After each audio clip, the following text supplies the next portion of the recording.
Perkenalkan, nama saya Manuel Vania Tunjung dengan NIM B11 2021 07009. Saya di sini akan mempresentasikan tentang makalah saya yang berjudul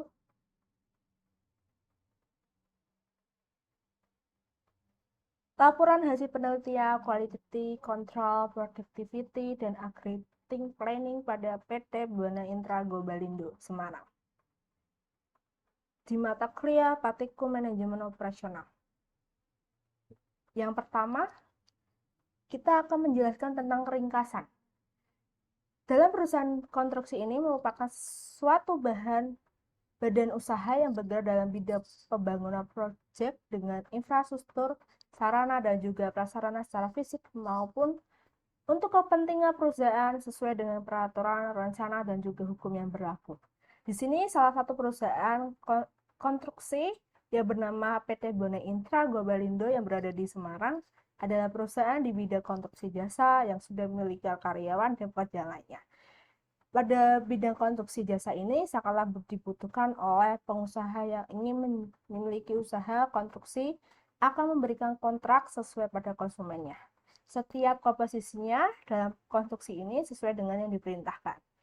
Penelitian yang dilakukan dengan menggunakan metode kualitatif yaitu dengan wawancara kepada direktur atau pimpinan sehingga mendapatkan informasi yang sangat akurat. Selain itu juga melalui observasi dengan mengamati langsung pada perusahaan untuk mendapatkan data informasi yang berkaitan dengan 3 analisis. Yang pertama, quality control. Yang kedua, productivity. Dan yang ketiga, perencanaan kapasitas dalam kebutuhan proyek konstruksi.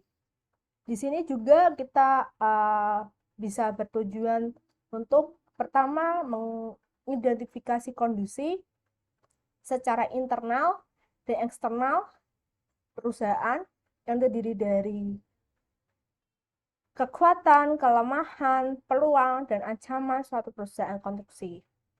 Yang kedua, kita juga mengetahui sistemnya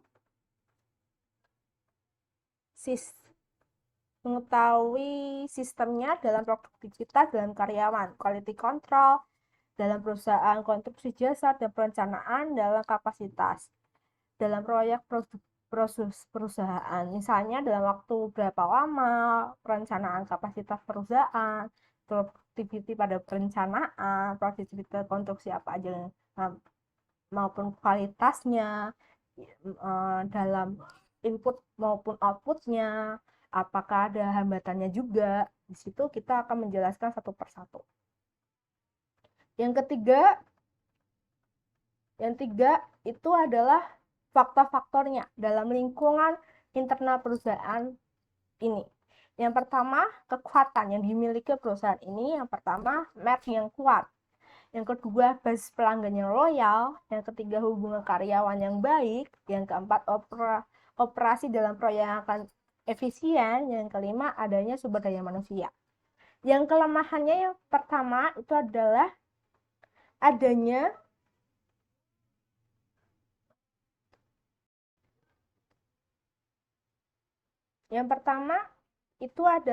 adanya kinerja yang bersamaan.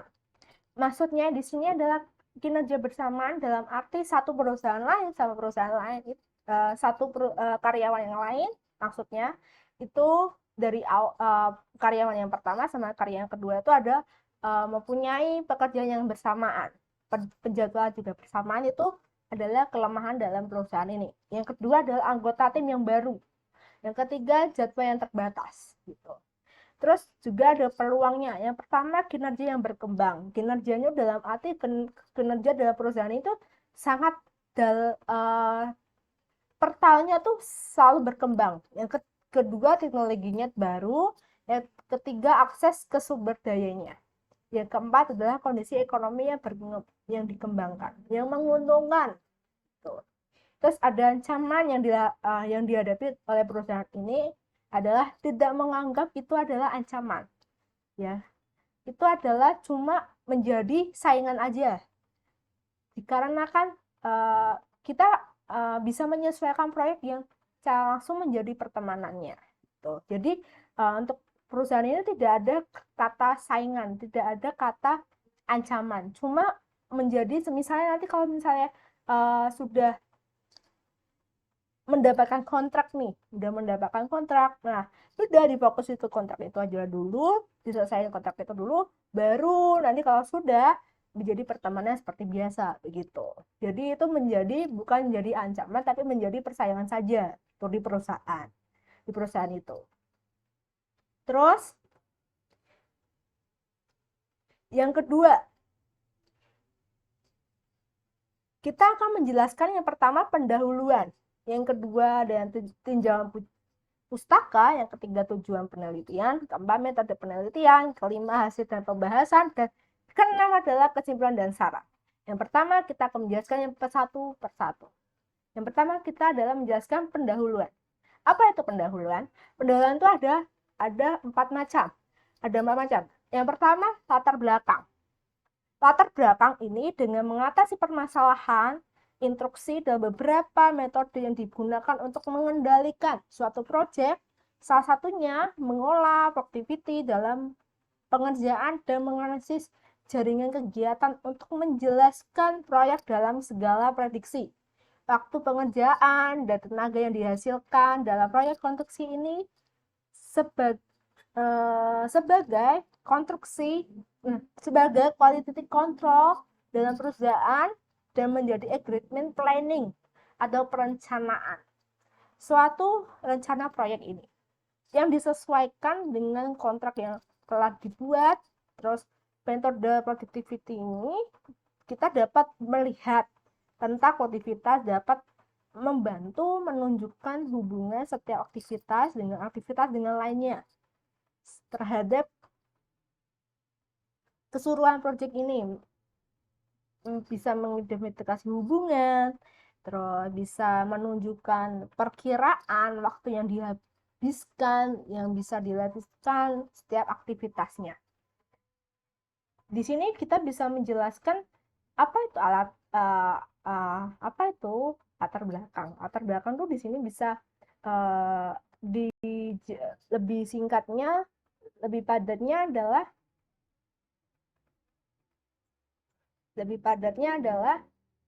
latar belakangnya di sini bisa disimpulkan mengenai latar belakang dalam perusahaan ini. Latar belakang perusahaan ini tuh bisa jadiin hubungan erat dengan perkembangan kebutuhan hidup manusia. Terus untuk dalam latar belakang ini adalah mempunyai fungsinya. Fungsinya itu bisa dikatakan sebagai pengendali mempunyai peran penting dalam menginvestasikan segala penyimpangan yang akan terjadi selama proses berlangsungnya proyek ini dan tidak kecermatan dalam menganalisis kemungkinan yang akan terjadi dan mengakibatkan permasalahan itu seperti terjadi keterlambatan, kehambatan proyek ini dan menjadi rencana dan menjadi tujuan yang semula. Terus yang kedua kita rumusan masalah. Rumusan masalah itu yang pertama permasalahan yang dapat dirumuskan dari latar belakang di atas. Yang pertama tadi adalah berapakah durasi optimal dapat pelaksanaan proyek perusahaan zona intern Globalindo. Yang kedua, bagaimana cara mengontrol proyek konstruksi pada perusahaan Buana Intern Globalindo. Yang ketiga, apa saja kapasitas tenaga kerja dalam proyek konstruksi ini. Yang keempat, apa saja faktor-faktor internal dan eksternal yang berpengaruh pada konstruksi non besar dan bidang pembangunan dalam pengembangan industri jasa konstruksi ini. Yang ketiga, kita tujuan penelitian. Tujuan penelitian ini itu bisa dapat dikatakan ke perumusan masalah. Yang pertama, untuk mengetahui efektif metode perencanaan penjadwalan aktivitas proyek konstruksi. Yang kedua, mengetahui manfaat dari hasil quality control dalam proyek konstruksi PT Buana Globalindo. Yang ketiga, mengetahui faktor-faktor yang paling berpengaruh dalam pengembangan industri jasa konstruksi, khususnya konstruksi non besar di Semarang yang survive di dalam pembangunan pada PT Buana Intra Gobalindo. Yang keempat adalah manfaat penelitian. Yang pertama, bagi perusahaan. Penelitian ini dapat diharapkan menjadi masukan dalam perumusan dan menerapkan strategi pengembangan usaha yang tepat. Yang kedua, untuk penulisan. Penulisan ini dapat dijadikan ajang untuk menerapkan dan mengembangkan ilmu yang telah diperoleh di bangku kuliah. Yang ketiga, bagi pembaca. Dengan adanya ini, penelitian ini dapat diharapkan dapat dijadikan literatur. Literatur itu sebagai pembaca untuk memperoleh informasi tambahan pada penelitian selanjutnya. Kita akan menjelaskan lanjutannya mengenai tinjauan pustaka. Tinjauan pustaka adalah yang company planning. Apa itu company profil? Profil dalam perusahaan Buana Intra Gobalindo. Profil dalam perusahaan ini. PT Buana Intra Gobalindo adalah perusahaan pelaksana konstruksi beralamat di Jalan Pusporono Tengah 16 RT 001 atau 002 Salaman Mulyo, Semarang Barat, Kabupaten Kota Semarang. PT Buana Intra Gobalindo ini juga memiliki badan usaha yang pengalaman pengerja proyek nasional dengan subjek klasifikasi meliputi yang pertama, jejak jasa pelaksana untuk konstruksi bangunan komersial. Yang kedua, jasa pelaksana untuk konstruksi bangunan kesehatan. Yang ketiga, jasa pelaksana untuk konstruksi bangunan gedung lainnya. Yang keempat, jasa pelaksana untuk konstruksi jalan raya, kecuali jalan layang, jalan kereta api, dan landasan pacu bandara.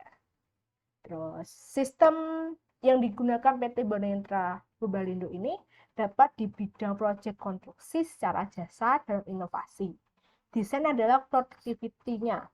Dalam proyek desain ini dapat bisa dikerjakan menjadi kualitas kontrol dalam perusahaan ini menjadi gate planning dan merencanakan suatu proyek pengembangan gedung maupun apotek dan lain-lainnya. Yang kedua, pengertian operational manajemen. Manajemen adalah sebuah proses dalam rangka untuk mencapai suatu tujuan organisasi dengan cara bekerja secara bersama-sama dengan orang-orang yang sumber daya yang dimiliki organisasi.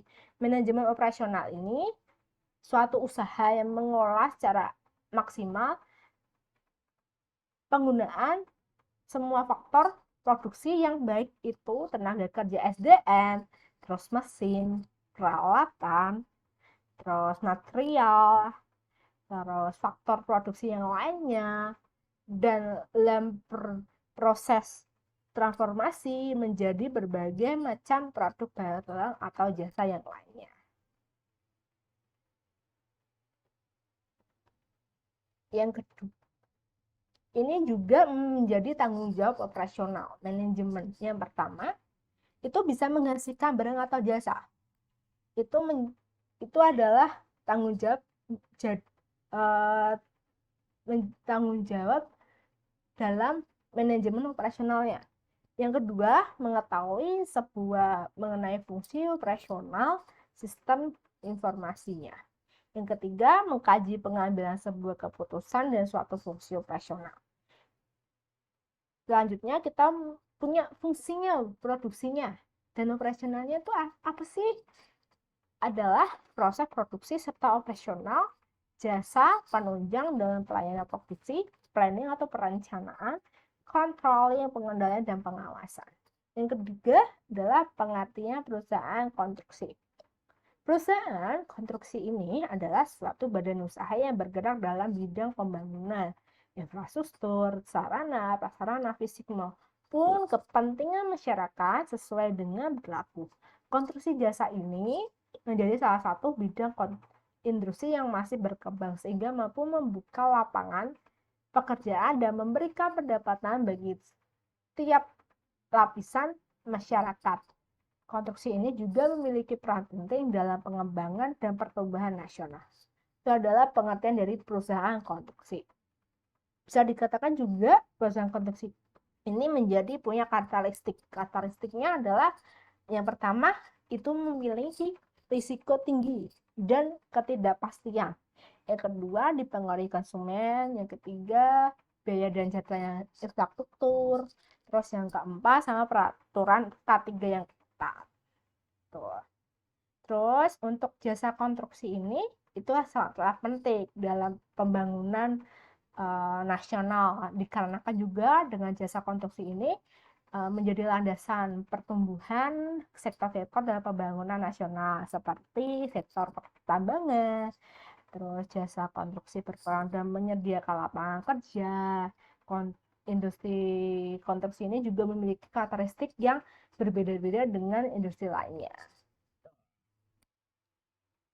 Terus untuk konstruksi ini juga memiliki keunikan dalam aktivitasnya perusahaan. Itu ada pertama, industri konstruksi ini melibatkan banyak pekerjaan spesialis di aktivitas perdagangan. Yang kedua, banyak proyek konstruksi merupakan burn off desain dan kurang terjadinya mode prototipe. Yang ketiga, tingkat yang rendah aktivitas pengulangan atau repetisi dan standarisasi dari desain dan komponen industri konstruksinya. Yang keempat, pada umumnya perjanjian kesepakatan industri ini bisa memisahkan desain dengan proses konstruksinya. Gitu. Dan selanjutnya juga ada industri konstruksi menjadi basis buruh atau pekerja kasarnya. Yang keempat, dan terakhir, produk dari industri konstruksi ini dapat dikerjakan sebagian besar atau dasar pemikiran dari klien dan proses pekerjaan dipengaruhi oleh kondisi fisik dan lingkungannya. Gitu. Terus selanjutnya kita menjelaskan tentang pengertian proyek konstruksi. Apa itu proyek konstruksi PT Buana Intra Kobalindo? Proyek konstruksi ini merupakan suatu rangkaian kegiatan yang saling berkaitan dengan mencapai tujuan tertentu dalam batasan waktu. Itu ada biaya dan mutu tertentu juga. Proyek konstruksi ini juga memerlukan sumber daya manusia, bahan bangunan, peralatan, dan metode ini juga bisa dilaksanakan dengan uang dan informasi dan waktu. Oke. Yang selanjutnya kita menjelaskan dengan pengertian quality control. Apa itu quality control? Quality control adalah proses produksi yang dilakukan oleh setiap perusahaan. Proses quality control ini dapat dilakukan sendiri sebelum, selama, dan biasanya proses produksi selesai. Proses produksi ini dapat dilakukan secara manual maupun menggunakan teknologi. Dalam proses produksi ini juga quality control ini tidak sesuai dengan standarnya. Itu bisa menjadi terjadinya tidak lolosnya dalam produksi dijualnya dan pasaran apabila memenuhi standar yang ada. Selanjutnya adalah pengertian productivity. Productivity adalah menurut para ahli dalam kegiatan produksi sebagai perbandingan antara luaran atau outputnya dengan masukan atau inputnya. Productivity dapat digunakan sebagai tolak ukur keberhasilan suatu industri atau perusahaan dapat menghasilkan barang atau jasa, sehingga ini juga menjadi tingkat perbandingannya mengartikan sebagai tinggi produksinya yang dihasilkan, maka ukuran produktivitinya bisa bervariasi. tergantung pada aspek-aspek output dan input yang digunakan sebagai agregat dasarnya. Terus productivities ini kerjanya juga adalah menjadi kemampuan karyawan dalam berproduksi dibandingkan dengan input yang digunakan. Contoh seseorang karyawan dan productivity apabila mampu menghasilkan barang atau jasanya dengan sesuai yang diharapkan dalam waktu yang singkat dan tepat. Selanjutnya, aggregate planning. Aggregate planning adalah perencanaan untuk menentukan jumlah dan waktu produksi di masa yang akan datang dalam waktu jangka menengah rata-rata hingga 18 bulan atau 1 tahun dengan secara tepat dan berdasarkan pengalamannya.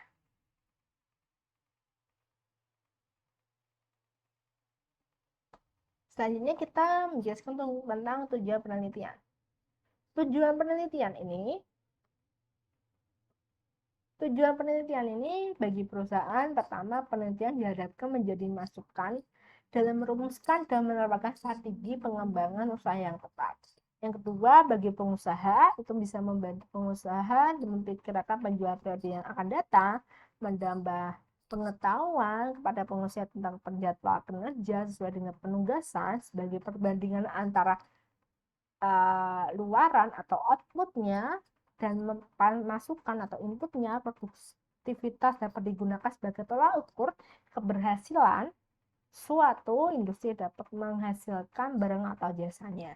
Bagi penulis, itu juga bisa mengetahui hasil peralaman penjualan pada perusahaan PT Buana Intra Globalindo di bidang proyek konstruksi. Dapat menambah relasi untuk menjadi salah berbagi informasi mengenai konstruksi pada proyek, pengembangan, dan penelitian dapat dijadikan untuk menerapkan dan mengembangkan ilmu yang telah diperoleh oleh mahasiswa. Bagi pembaca, itu juga bisa menjadi adanya penelitian diharapkan dapat dijadikan literatur atau pembaca memperoleh informasi tambahan yang mengenai selanjutnya sebagai bahan bacaan dan penambah pengetahuan prinsip manajemen operasionalnya. Yang keempat, yang terakhir, bagi akademik itu menjadi landasan atau paling utama bagi penelitian sejenisnya di waktu yang akan datang khususnya yang berkaitan dengan manajemen operasionalnya. Yang selanjutnya kita akan menjelaskan tentang metode penelitian. Di sini adalah kita akan menjelaskan tentang lokasi dan jenis datanya. Dalam objek penelitian ini adalah perusahaan PT Buana Intra Globalindo yang bertepatan di Semarang di Jalan Puspawarna Tengah. Dan metode pengumpulan data ini itu berjenis data yang pengumpulan merupakan teknik atau cara hingga dapat diperhatikan penggunaan melalui wawancara, pengamatan, dokumentasi, dan sebagainya. Yang ketiga adalah metode analisis data nih. Penalisis datanya, penelitian ini bersifat kajian eksploratif, di mana penelitian ini dilakukan untuk memperoleh informasi, menggambarkan, serta membahas kondisi apa adanya yang terjadi di objek penelitian sebagai alat bantu analisis penulisan menggunakan aplikasi POM-QM for V4. Selanjutnya, hasil pembahasan. Di sini tuh kita menggunakan pertama productivity, activity planning, sama quality control. Yang pertama saya menjelaskan hasil dan pembahasan dari productivity. Perusahaan Buana Intra Globalindo itu memiliki productivity dengan pengerjaan secara proyek konstruksi dengan sumber dayanya 4. Yang pertama, tenaga kerja, mesin, karyawan, sama pengerjaan. Tenaga kerja ini memiliki jam pengerjaannya adalah 10 jam dikalikan dengan 70 per jamnya. Dihasilkan dengan 700.000. Habis itu mesin juga itu dalam pengerjaannya itu adalah 365 hari. 365 itu bisa dikatakan kita bisa setahun. Dan itu juga tergantung dalam pemaknaannya juga. Di sini saya menganalisis untuk mesin pengerjaannya adalah 365 hari dikalikan dengan 115 per harinya, jadi 41.975.000. Karyawan juga ada terdiri dari 6 orang, ada direktur, terus ada desain, terus ada tukang dan lain-lainnya juga. Itu memiliki nilai 20.000 per hari, 20.000 dolar per harinya dikalikan dengan 6 orang jadi 120. Dengan pengerjaannya 60 hari bisa dikatakan 6 bulan lah, 60 hari atau 1,5 bulan aja. Terus dengan nilai 50 dolar per harinya, jadi 3.000. Jadi untuk total penjumlahan tenaga kerja, mesin, karyawan, pengerjaan itu ialah 74.595. 74.595.000. Dengan perhitungan menggunakan metode single factor productivity tenaga kerja ini sama dengan output dibagi dengan input. Outputnya jalan sama dikali dengan yang di luarnya.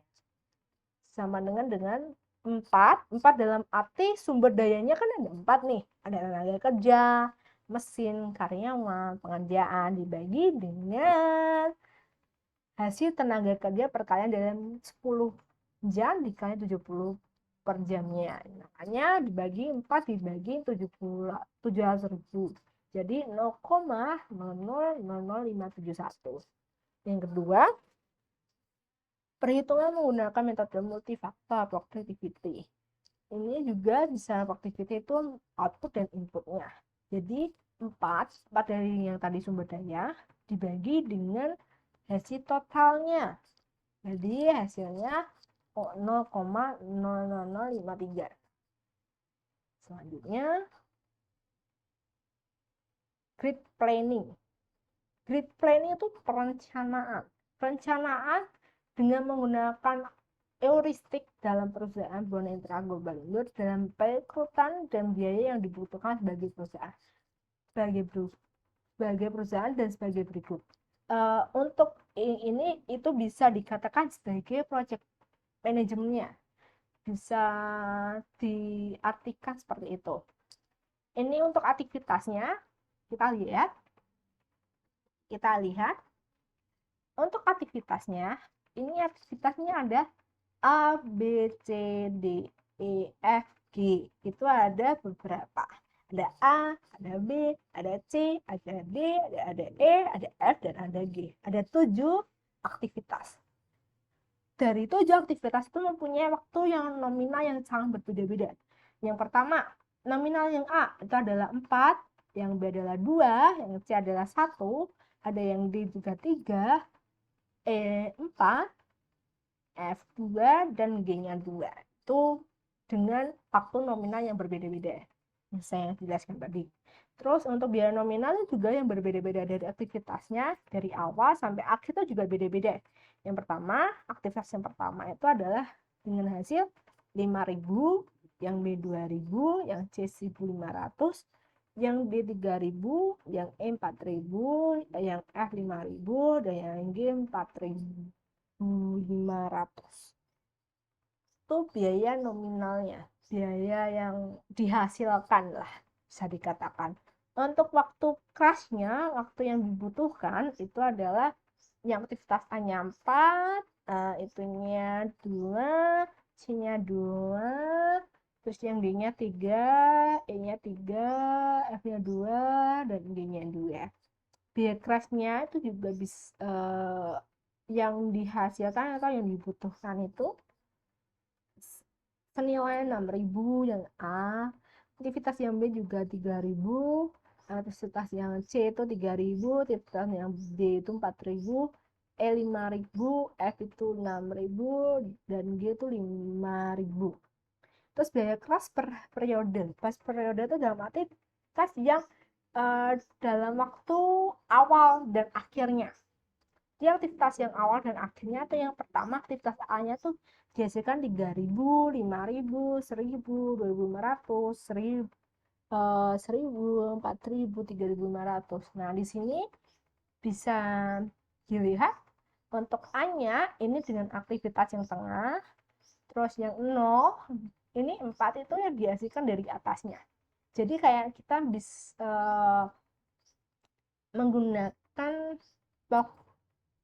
project management. Jadi 0 ditambah 4 jadi 4. 0 sama 0 sama dengan 0. Nah, 0 sama 4 sama dengan 4 gitu. Dan seterusnya. Untuk B-nya juga dari 4 ini dimasukkan dengan yang ini. Yang 2 ini dari waktu nominalnya. Terus yang 6 adalah dari penjumlahan 4 tambah 2 tambah sama dengan 6. Dengan 4 ini juga masih dari bawahannya yang ini menghasilkan ini dimasukkan dengan 4. Terus ini nolnya juga dimasukkan dengan ini 6 sama tetap. Jadi dari atas yang bagiannya atas sama bawahnya itu sama gitu.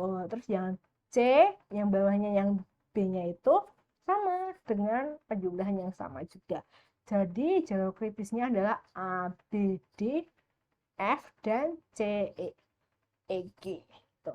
Dengan kesimpulan ini, aktivitas berikut yang memiliki biaya keras periode terkecil adalah yang B, yaitu 500. Aktivitas yang B berada di pada jalur kritis yang berbeda dari aktivitas D dikarenakan aktivitas ini dapat dipilih sebagai aktivitas yang dipercepat pelaksanaannya. Total biaya crashing project yang diperlukan adalah jumlah dari biaya kerasnya aktivitas D dan aktivitas B yaitu 3.000, sedangkan aktivitas F berada di jalur ketiga, jalur kritis, sehingga dengan melakukan crashing pada aktivitas F akan dipercepat durasi perencanaannya. Ketika dari jalur kritis yang ada biaya ini per periode aktivitasnya itu adalah yang F adalah 4.000, jumlah yang lebih besar dibandingkan dengan total biaya crashingnya aktivitas yang B dan F, yaitu adalah 3.000. Oleh karena itu, solusi yang terbaik sebenarnya adalah melakukan crashing pada aktivitas bagian F. Begitu. Terus kita menjelaskan dengan selanjutnya.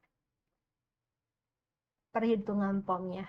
Dalam perhitungan POM productivity ini bisa dikesimpulan bahwa productivity tenaga kerja konstruksi perusahaan Buana Intragobalindo sebesar 0,00571 tenaga kerja dalam pengerjaan proyek ini.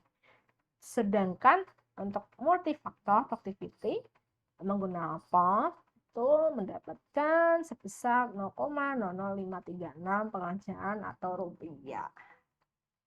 Selanjutnya untuk aggregate planning. Sini kita bisa menerangkan bahwa aggregate planning itu perencanaan itu bisa sebanyak 7 orang. Dengan menggunakan form ini bisa dapat disimpulkan dari data yang di atas, dapat disebutkan bahwa SMORTY, productivity, aggregate gross, yaitu total cost-nya dapat metode planning ini dapat dilihat perencanaan ini sehingga hasil runtime-nya sebesar 54 unit. Overtime-nya productivity 82 unit, protecting-nya 51 unit, inventory-nya 53 unit, store take-nya 54, units-nya rates-nya 52, dan unit grace-nya 52, sehingga dalam perhitungan perencanaan konstruksi sebanyak 14.626 begitu dolar. Yang terakhir kita adalah kesimpulan dalam saran ini. Produktivitas yang pertama kita sumber daya yang dalam pengerjaan proyek konstruksi. Pada desain ini adalah tenaga kerja, karyawan, pengerjaan, dan mesin. Yang kedua, bahwa perusahaan Buana Intragobalindo ini bisa mempekerjakan 4 orang, dihitung dengan metode single factor productivity dan menghasilkan produktivitas tenaga kerja perusahaan sebesar 0,00571 tenaga kerja atau rupiahnya. Yang ketiga, perusahaan ini juga sebanyak 4 orang, dihitung dengan multifaktornya. Tadi yang pertama yang single faktor, yang kedua multifaktor, itu dengan jumlah sebesar 0,00536 pengerjaan atau rupiahnya. Jadi produktivitas ini, pengerjaan proyek konstruksi ini berkaitan dengan jumlah output dan inputnya yang banyak. Tapi juga pengelolaan suatu proyek konstruksi output ini secara terpadu, melibatkan semua proyek ini secara jasa dalam pengerjaan ini dengan menunjukkan keterampilan, manajemen, dan komitmen dalam pekerjaan sehingga tujuan dapat menghasilkan yang ditentukan. Yang kedua, aggregate planning. Aktivitas berikut ini memiliki kris periode terkecil adalah 500. Aktivitas berada di dalam kris yang berada di D dikarenakan aktivitas ini dapat sebagai aktivitas yang dipercepat pelaksanaannya. Dan dari data yang tadi, yang saya jelaskan tadi, itu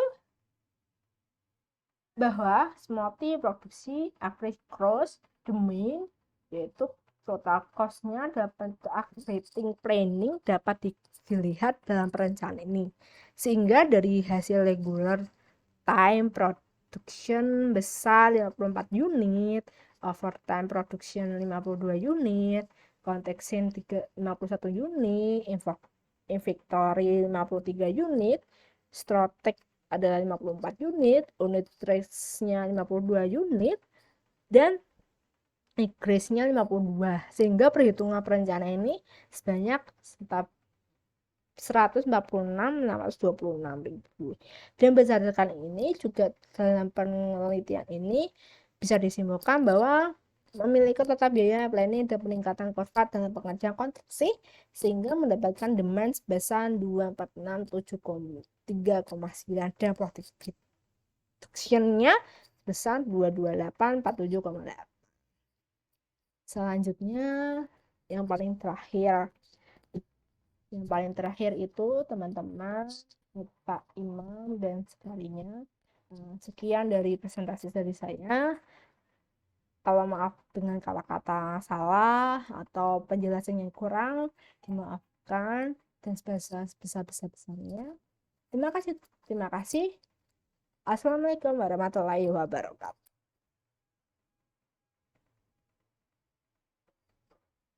Terima kasih.